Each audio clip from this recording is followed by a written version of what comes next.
आपके अपने YouTube channel Rockstar class दोस्तों आपका स्वागत है। जैसे कि दोस्तों आपको पता है 19 मार्च को हमारा कक्षा 11वीं का हिंदी का वार्षिक परीक्षा पेपर है।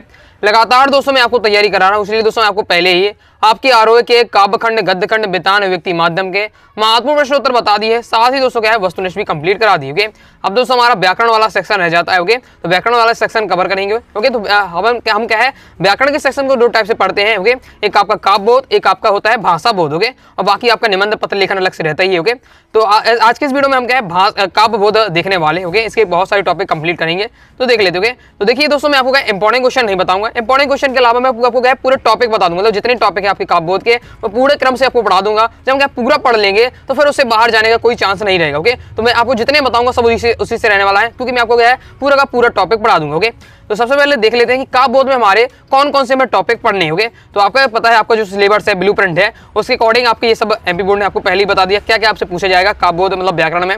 तो सबसे पहले आपको काव्य के भेद तैयार करने हैं और प्रबंध काव्य और मुक्तक काव्य के भेद होंगे। फिर नेक्स्ट दोस्तों आपको रस तैयार करना है, अलंकार तैयार करना है। ओके, अलंकार तैयार करना है। अब अलंकार तो देखिए बहुत सारे होते हैं, आपको पता है रस अलंकार बहुत सारे आपके होते हैं। ओके, लेकिन अलंकार आपको सब अलंकार तैयार नहीं करने हैं, केवल और केवल आपको सिलेक्टेड अलंकार तैयार करने हैं जो कि एमपी बोर्ड ने आपको बता दिए हैं, वही आपसे पूछे जाएंगे। तो केवल आपको 3 अलंकार एमपी बोर्ड ने बताए, यही आपके पेपर में आने वाले। मतलब गारंटी के साथ इन 3 अगर अलंकार को आप तैयार कर लेते हैं तो यहाँ से आपका 2 नंबर का क्वेश्चन रहेगा। ओके, तो वक्रोक्ति अलंकार, दृष्टांत अलंकार, विशेष उक्ति अलंकार। ओके, ये 3 अलंकार आप तैयार कर लीजिएगा, तो यहाँ से आपका 2 नंबर फिक्स हो जाएगा। अब छंद, ओके, छंद वाला टॉपिक है, तो छंद वाले टॉपिक में कई सारे आपको पता है छंद होते हैं। ओके, लेकिन सभी छंद नहीं आने वाले हैं, केवल और केवल आपको क्या है परीक्षा की दृष्टि से 2 आपको छंद तैयार करना है, रोला छंद और मुक्तक छंद। ओके, इसके अलावा कोई भी आपको छंद तैयार नहीं करना। ओके, जितना सिलेबस में उतने हिसाब से पढ़ते हैं, कम समय में आप क्या पूरा तैयारी कर पाएंगे। ओके, तो अब रोला छंद और मुक्तक छंद के अलावा कोई भी छंद नहीं आएगा, तो इन दोनों छंद को आप तैयार कर लीजिएगा।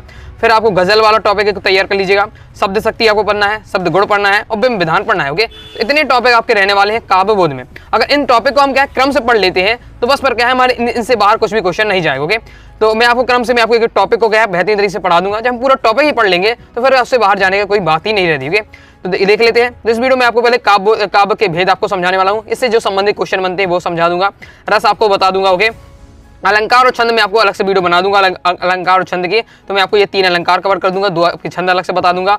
ओके, गजल, शब्द शक्ति, शब्द गुण, बिंब विधान में आपको इसी वीडियो में बता दे रहा हूँ। चलिए देख लेते हैं क्रम से। तो सबसे पहले दोस्तों हम देखेंगे काव्य के भेद में हमारा टॉपिक है। तो काव्य के भेद होते हैं आपके प्रबंध काव्य होते हैं, दो भेद है। ओके, एक प्रबंध काव्य, एक मुक्तक काव्य। ओके, तो अक्सर इससे जो क्वेश्चन बनता है वो आपसे पेपर में पूछा जाता है, प्रबंध काव्य और मुक्तक काव्य में अंतर, ये अक्सर इससे क्वेश्चन बनता है। तो पहले हम इससे ये आपको समझ लेते हैं। जिस टाइप के क्वेश्चन बनते हैं वही मैं आपको बता रहा हूँ। तो प्रबंध काव्य, मुक्तक काव्य देख लेते हैं। तो प्रबंध आपको क्या है केवल और केवल आपको क्या है 3 अंतर आपको तैयार करना है, इससे ज्यादा आपको नहीं तैयार करना है। बाकी मैंने आपको 5 दिए हैं समझाने के लिए। तो प्रबंध काव्य का आकार क्या है विस्तृत होता है, जबकि मुक्तक काव्य का आकार क्या है सीमित होता है। ओके, प्रबंध काव्य में क्या है कथाक्रम होना अनिवार्य होता है। ओके, जबकि मुक्तक काव्य में कोई कथाक्रम नहीं होता। नाम ही से पता है प्रबंध काव्य मतलब इसमें पहले से प्रबंध कर दिया जाए, मैनेज किया जाता है कि भाई ये कहानी होगी, फिर ये मतलब पहले का कोई नायक है तो उसका जन्म होगा और अंत में क्या है मृत्यु हो जाएगी। ओके, इस प्रकार से बिल्कुल फिक्स उसका क्रम रहता है। लेकिन मुक्तक काव्य में कोई फिक्स नहीं है कथाक्रम को। ओके, तो पहले मृत्यु के बारे में बता दिया जाए, बाद में जन्म के बारे में बता दिया मतलब कुछ भी हो सकता है। ओके, तो इसमें कथाक्रम का निश्चित नहीं है कि इस क्रम से होगी। ओके, लेकिन प्रबंध काव्य में क्या है कथाक्रम अनिवार्य होता है। तीसरा है कि प्रबंध काव्य में क्या है छंदों का पूर्वपर संबंध पाया जाता है, जबकि मुक्तक काव्य में क्या है छंदों का पूर्वपर संबंध का क्या अभाव होता है। ओके, प्रबंध काव्य क्या सर्गबद्ध होते हैं, जबकि मुक्तक काव्य क्या सर्ग नहीं होते, क्योंकि ये मुक्त है। ओके, इसलिए इनमें क्या सर्गबद्ध नहीं होते। इस प्रकार से आप याद रखिएगा।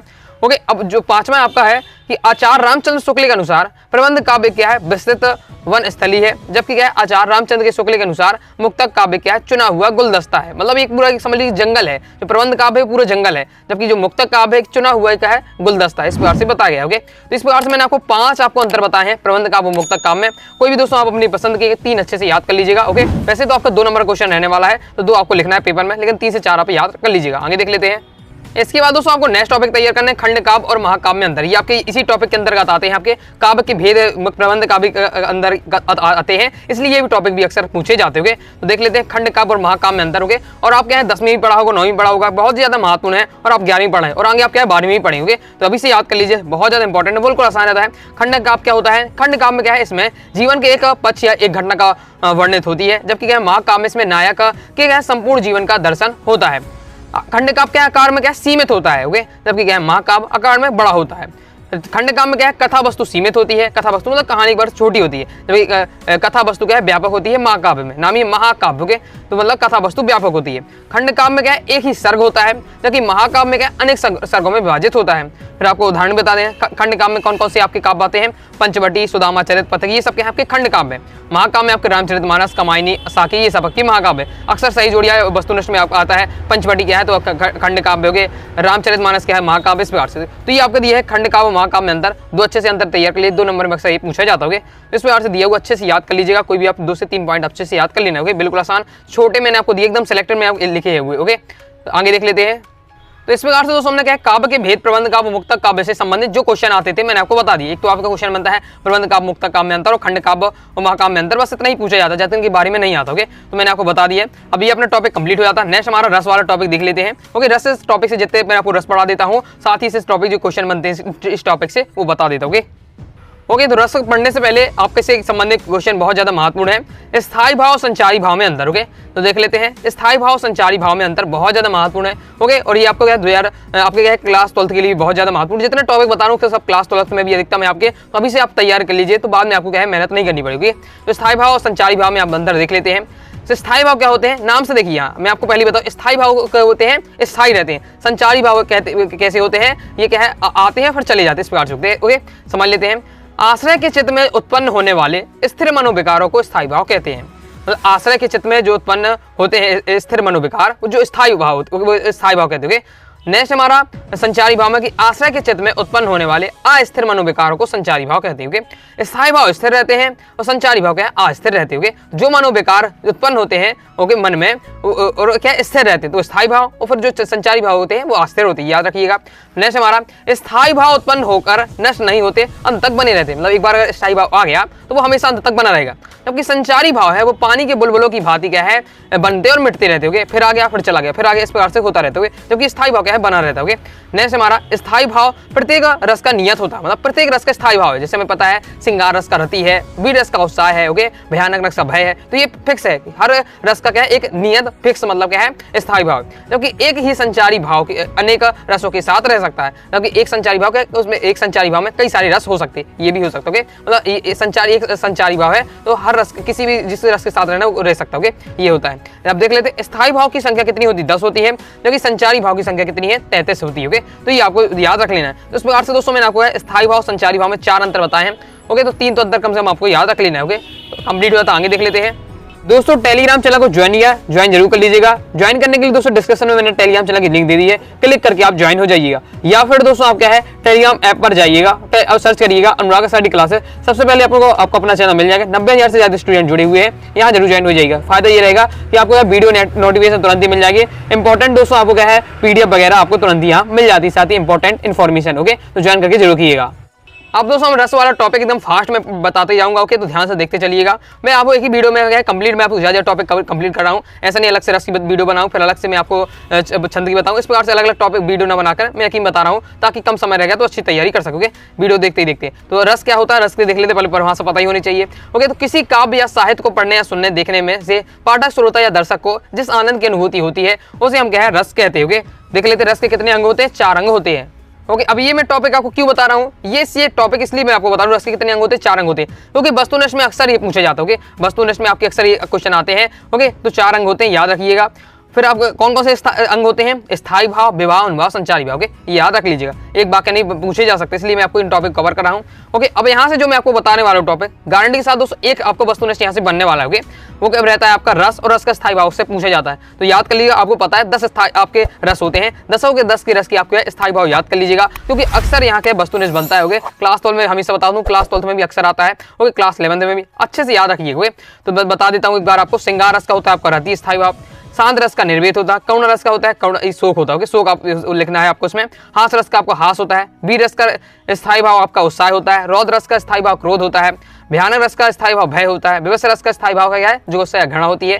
अद्भुत रस का स्थायी भाव आपका विस्मय होता है। बासर रस का वत्सल होता है। तो ये आपके 10 स्थायी भाव है, 10 आपके रस हैं, उनके स्थायी भाव दिए हुए हैं। अच्छे से याद रख लीजिए, क्योंकि अक्सर इनसे आपसे बनता है वस्तु। अधिकतम स्टूडेंट को याद होंगे, जिन स्टूडेंट को याद नहीं है जल्दी याद कर लीजिए। ओके, आगे देख लेते हैं। अब हम इन रस को डिटेल से पढ़ लेते हैं, क्योंकि डायरेक्ट आ जाता है कि वीर रस की परिभाषा उदाहरण लिखिए, हास रस की परिभाषा उदाहरण लिखिए, ओके, अद्भुत रस की परिभाषा उदाहरण लिखिए, शांत रस की परिभाषा उदाहरण लिखिए। इस प्रकार से क्वेश्चन आता है 2 नंबर का। ओके, तो इसलिए हमें क्या है, अब हमें तो पता नहीं कौन रस आ जाए। ओके, मैं आपको इंपॉर्टेंट के नाम पर करुण रस पढ़ा दूं। ओके, और पेपर में आपके क्या शांत रस आ जाए, तो आप कहेंगे सर आपने बताया नहीं। तो इसलिए मैं आपको क्रम से पूरा समझा रहा हूं। बाकी आपको चिंता नहीं करनी है, केवल एक रस की आपको परिभाषा याद करनी है, फिर 10 की 10 परिभाषा आपको याद हो जाएंगे। सबकी अलग अलग से याद नहीं करनी, एक याद कर लीजिएगा, बाकी आप 10 के 10 बना पाएंगे। ओके, चलिए देख लेते हैं।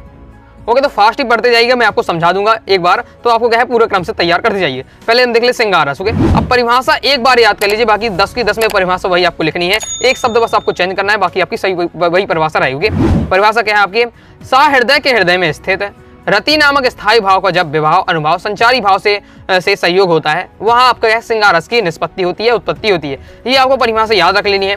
अभी हमसे क्या श्रृंगार रस पूछा गया, तो ओके, श्रृंगार रस का स्थायी भाव क्या होता है, रति होता है। ओके, तो बस यहाँ आपको जो मैंने अंडरलाइन किया है, आपको यहाँ चेंज करना। ओके, जिसका भी पूछे यहाँ आपको उसका स्थायी भाव लिख देना है। बी रस का अगर पूछता तो बी रस का स्थायी भाव क्या होता है, उत्साह होता है, मैंने याद किया है। तो बस अगर 20 रस यहाँ उत्साह लिख दीजिएगा, श्रृंगार की जगह बी रख दीजिए, बाकी बस बी रस की आपकी परिभाषा बन जाती है। ओके, भयानक रस की आपको परिभाषा बनानी है, तो यहाँ आपको भय लिख देना है स्थायी भाव के स्थान पर, यहाँ भयानक रस लिख दीजिएगा, आपकी भयानक रस की परिभाषा बन जाती है। इस प्रकार से आपको बनाना, तो ये आपको याद रख लीजिएगा।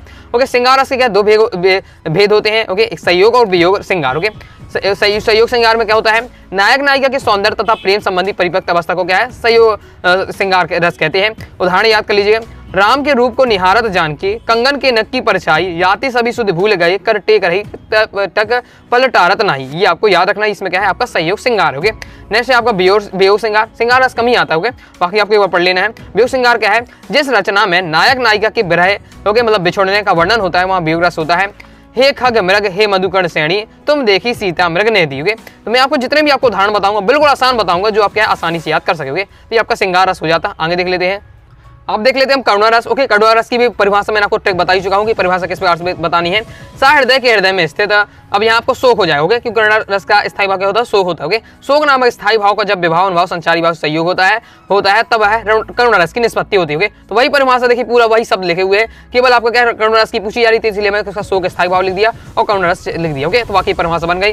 बस आपको क्या उदाहरण याद कर लीजिएगा। ओके, अभी तो मुकुट बंधा था मात, कल ही हुए हल्दी के हाथ, खुले ही नाते लाज के बोल खुले ही नाथे खिले ही नाथे चुंबन सुन्न कपूल, हाय रुक गया यही संसार बना सिंदूर अंगार। ओके, ये आपको याद रख लेना है। आगे देख लेते हैं। आगे दोस्तों हम देख लेते हैं बीरस। ओके, बीरस में क्या है आपका वही परिभाषा आपको लिख देनी है, सा हृदय के हृदय में स्थित। अब यहाँ आपको सा लिखना। ओके, उत्साह नामक स्थायी भाव का जब विभाव अनुभाव संचारी भाव से संयोग होता है, तब वहाँ आपकी बीरस की निष्पत्ति होती है। ओके, तो वही परिभाषा है आपकी। ओके, बस आपको बीरस की तो आपको बनी जाता उदाहरण। ओके, बुंदेलो हर बोलो के मुँह से हमने सुनी कहानी थी, खूब लड़ी मर्दानी वह तो झांसी वाली रानी थी। ओके, वह खून कहो किस मतलब का जिसमें उबाल का नाम नहीं, वह खून कहो किस मतलब का जो आ सके देख के काम नहीं। तो इस प्रकार से आप बीरस के जो भी आपको पंक्तियां वो आपको लिख देना, तो वो आपका उदाहरण बन जाता है। आगे देख ले हास रस। ओके, तो फिर वही परिभाषा आपको बनानी, सा हृदय के हृदय में स्थित, यहाँ आपको हास हो जाएगा। हास नाम के स्थायी भाव का जब विभाव अनुभाव संचारी भाव से सहयोग होता है, वह आपकी हास रस की निष्पत्ति होती है। तो परिभाषा एक ही है। ओके, बाकी आप इसके एक परिभाषा आप 10 की 10 परिभाषा आप आसानी से लिख सकते हो। ओके,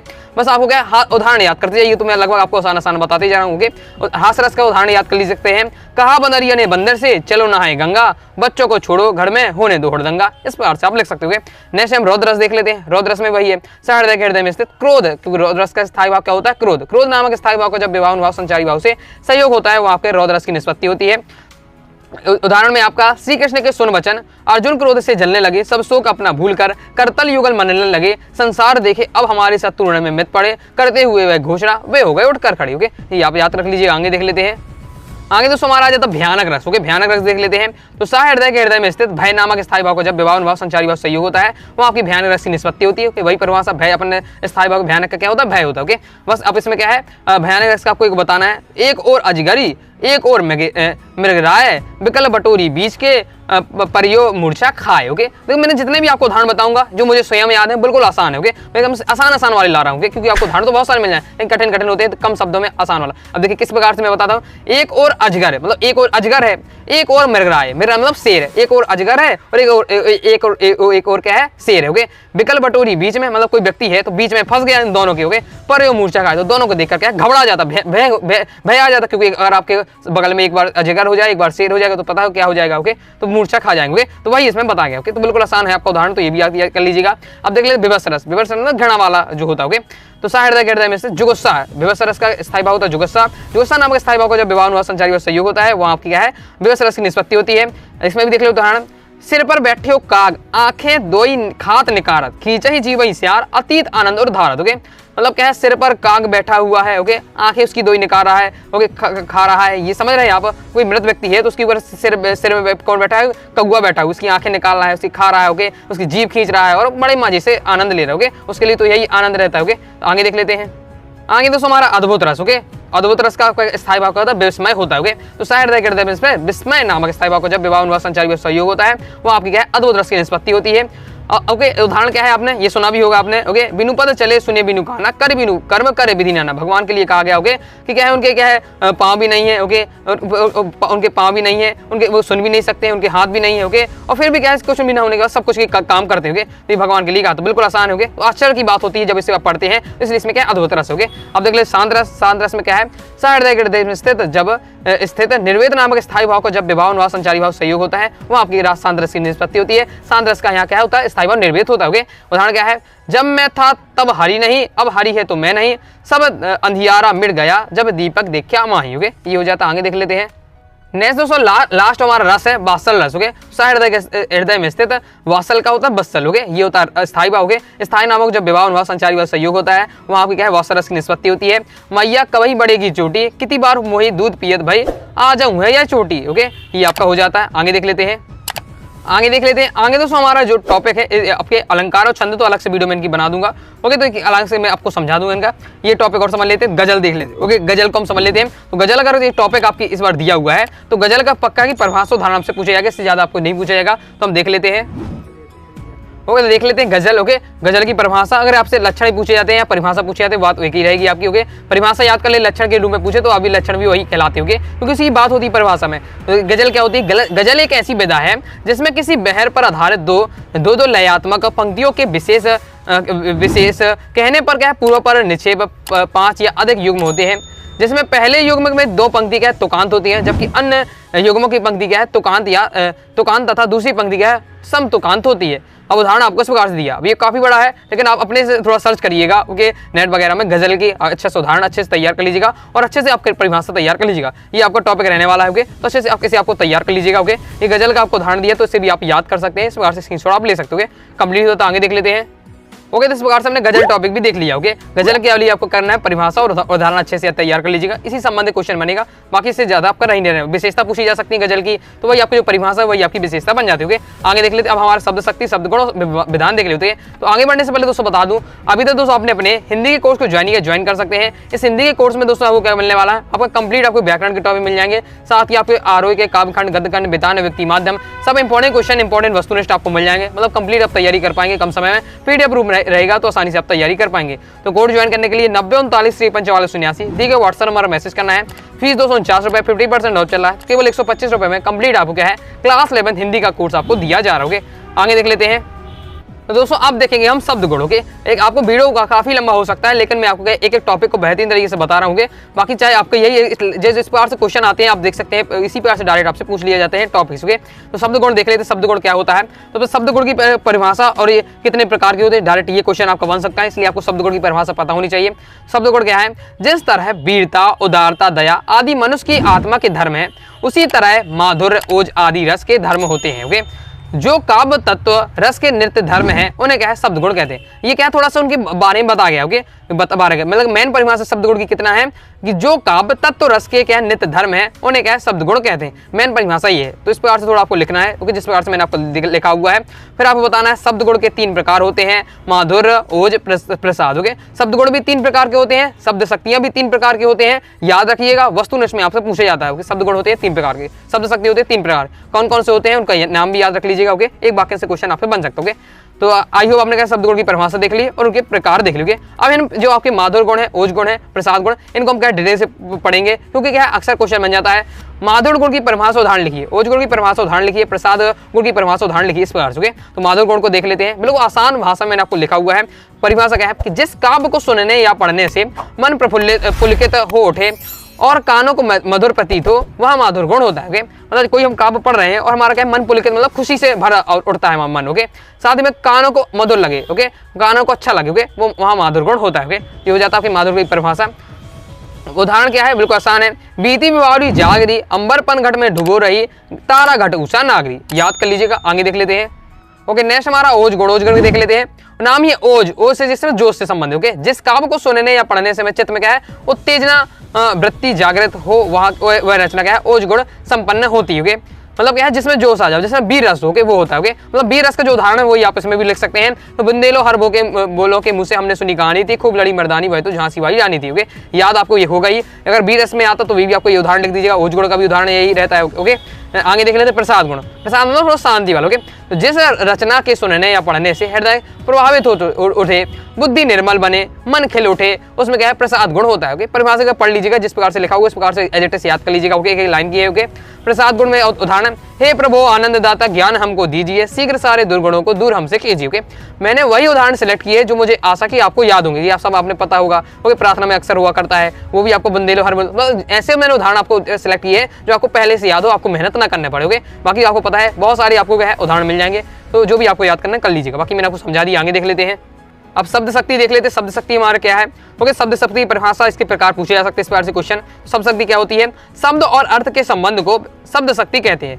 यह है संबंध ही क्या है शब्द का अर्थ व्यक्त करता, केवल इतनी ही परिभाषा है। शब्द और शक्ति के संबंध को शब्द शक्ति कहते हैं। परिभाषा तो बहुत लंबी चौड़ी लिखी जा सकती है, लेकिन आपको क्या शॉर्ट में जितना आपको जिसमें तुरंत आपको नंबर मिले बिल्कुल सटीक दी है। शब्द और अर्थ का जो संबंध होता है वही आपके शब्द शक्ति कहलाता है। शब्द शक्ति 3 प्रकार के होते हैं, अभिधा, लक्षणा, व्यंजना। ओके अब इनको भी पढ़ लेते हैं डिटेल से क्योंकि ये भी अक्सर पूछी जाती है। तो अभिधा शब्द शक्ति देख लेते हैं। ओके तो शब्द और अर्थ का साक्षात संबंध अभिधा कहलाता है। मेन परिभाषा क्या है, परंपरागत रूप से प्रचलित मुख्य अर्थ का बोध कराने वाली शब्द शक्ति क्या है आपकी क्या है शब्द शक्ति अभिधा कहलाती है। जैसे उदाहरण के लिए मतलब जिसमें डायरेक्ट बात हो, परंपरागत रूप से जो मुख्य अर्थ निकले, जैसे हम पढ़ें तो जो उसका अर्थ है वही अर्थ निकले, वो आपका कहलाएगा अभिधा। ओके तो अपना घर सबको प्यारा होता है, अयोध्या के राजा दशरथ, ये क्या है उदाहरण दिए हुए, मतलब जिस अब जिसे पढ़ रहे हैं वही अर्थ आपका निकल रहा है। लक्षणा देख लेते हैं। लक्षणा में क्या होता है, जिस शब्द शक्ति से प्रचलित अर्थ या मुख्य अर्थ का बोध ना होकर उससे संबंधित अर्थ का बोध हो उसे लक्षणा शब्द शक्ति कहते हैं। ओके मतलब जो लिखा हुआ है उसका वो अर्थ नहीं है, उसका दूसरा अर्थ होता है, वो होता है आपका लक्षणा। ओके एग्जाम्पल के उदाहरण के लिए मोहन तो शेर है, मोहन या शेर के कोई जानवर की बात नहीं हो रही, मोहन तो शेर है मतलब क्या है मोहन की क्या है वीरता की बात हो रही है। तो मोहन शेर है मतलब मोहन की क्या है शेर, मतलब वास्तव के शेर नहीं है, और यहाँ क्या है वीरता की बात हो रही है। वह लड़का गधा है, गधा नहीं मतलब उसकी मूर्खता की बात हो रही है। तो यहाँ क्या है जो लिखा हुआ वो अर्थ नहीं है, उसके दूसरा अर्थ है। तो वहाँ होता है आपका लक्षणा शब्द शक्ति। इस बार से आपको बता देना, आगे देख लेते हैं। नेक्स्ट है दोस्तों हमारा व्यंजना शक्ति, इसे देख लेते हैं। तो जब अभिधा और लक्षणा के अर्थ व्यक्त नहीं होता है तब क्या है व्यंजना शब्द शक्ति के सहायता से व्यंग्यार्थ निकलता है। मतलब कोई जब कोई लाइन में क्या है ना अभिधा फिट हो बैठ रहा है ना लक्षणा हो रहा है, तो तब क्या है व्यंजना शब्द शक्ति आती है, जिससे क्या है व्यंग्यार्थ निकलता है। जैसे गंगा में घर है, मैं गंगा के समान घर की पवित्रता को प्रकट किया जाए, मतलब ये कोई सेंटेंस है गंगा में घर है, तो इसमें कौन सी शब्द शक्ति है, इसमें क्या है व्यंजना शब्द शक्ति। इसका मतलब है कि गंगा के समान क्या है घर की पवित्रता को प्रकट हो रही है। ओके ये हो जाती है आपकी व्यंजना शब्द शक्ति। ओके इस प्रकार से मैंने आपको शब्द शक्ति और शब्द गुण बता दी। बिंब विधान वाला टॉपिक देख लेते हैं। ओके तो बिंब विधान वाला अगर टॉपिक आता है, बिंब वाला टॉपिक आता है। ओके तो इससे आपसे पूछा जाए बिंब क्या है, बिंब विधान क्या है, ये आपसे पूछा जा सकता है, उदाहरण के माध्यम समझाइए। तो ये आपका दिया, इसे आपको तैयार कर लेना है। ओके बिंब शब्द अंग्रेजी के इमेज का हिंदी रूपांतरण है, इसका अर्थ होता है मूर्त रूप प्रदान करना है। काव्य में कार्य के मूर्तिकरण के लिए सटीक बिंब योजना होती है। काव्य में बिंब को वह चित्र माना जाता है जो कल्पना द्वारा इंद्रिय अनुभवों के आधार पर निर्मित होता है। तो ये आपकी दी है बिंब की परिभाषा, केवल आपको इतना तैयार कर लेना है। ओके, तो अगर बिंब से संबंधित आता तो क्या है, परिभाषा उदाहरण पूछा जा सकता है। बाकी फिर आपसे पूछा जा सकता है बिंब के भेद बताइए, बिंब के भेद आपको तय करना है। एंदी बिंब होता है, काल्पनिक बिंब होता है, प्रेरक अनुभूति के आधार पर बिंब होता है। ओके, कौन कौन से बिंब है तो एक दो इनके याद कर लीजिए, इस बार दिया हुआ है, तैयार कर लीजिएगा। ओके, या फिर दोस्तों आपका नेक्स्ट क्वेश्चन बन सकता है कि बिंब कितने प्रकार के होते हैं। तो बिंब क्या है, कितने प्रकार के होते हैं, 4 प्रकार के होते हैं, दृश्य बिंब, श्रव्य बिंब, विचार बिंब, भाव बिंब। ओके, तो ये मैंने आपको क्वेश्चन बताया जो आपके बिंब से संबंधित है, तो इन्हें आपको तैयार कर लेना है। तो इस प्रकार से दोस्तों मैंने आपको काव्यबोध के सभी टॉपिक पढ़ा दिए हैं, इन्हीं से आपसे वस्तुनिष्ठ आपके बन जाएंगे। ओके, क्योंकि अगर टॉपिक पढ़ लिया तो उन्हीं से वस्तुनिष्ठ बनते हैं, तो वस्तुनिष्ठ भी आपसे बन जाएगा, क्वेश्चन आंसर भी बन जाएंगे। अलंकार और छंद रह जाता है, अलग से वीडियो आ जाएगी। ओके, तो दोस्तों क्रम से वीडियो देखना चाहते हैं, अलग से प्लेलिस्ट बना दी है। क्लास 11 हिंदी इंपॉर्टेंट क्वेश्चन, वार्षिक परीक्षा इंपॉर्टेंट क्वेश्चन नाम से आपके प्लेलिस्ट पर जाके क्रम से वीडियो देखकर आप तैयारी कर सकते हो। तो नेक्स्ट वीडियो में हम क्या अलंकार और छंद कवर कर लेंगे। आई होप आपको वीडियो पसंद आएगी। वीडियो पसंद आए वीडियो लाइक करके चैनल से आप जरूर करिएगा। दोस्तों कोई डाउट होता है कमेंट से आप जरूर पूछ लीजिएगा। टेलीग्राम चैनल ज्वाइन कर लीजिएगा, जिससे फॉलो कर लीजिएगा। मिलते हैं नेक्स्ट वीडियो में, तब तक के लिए बाय बाय।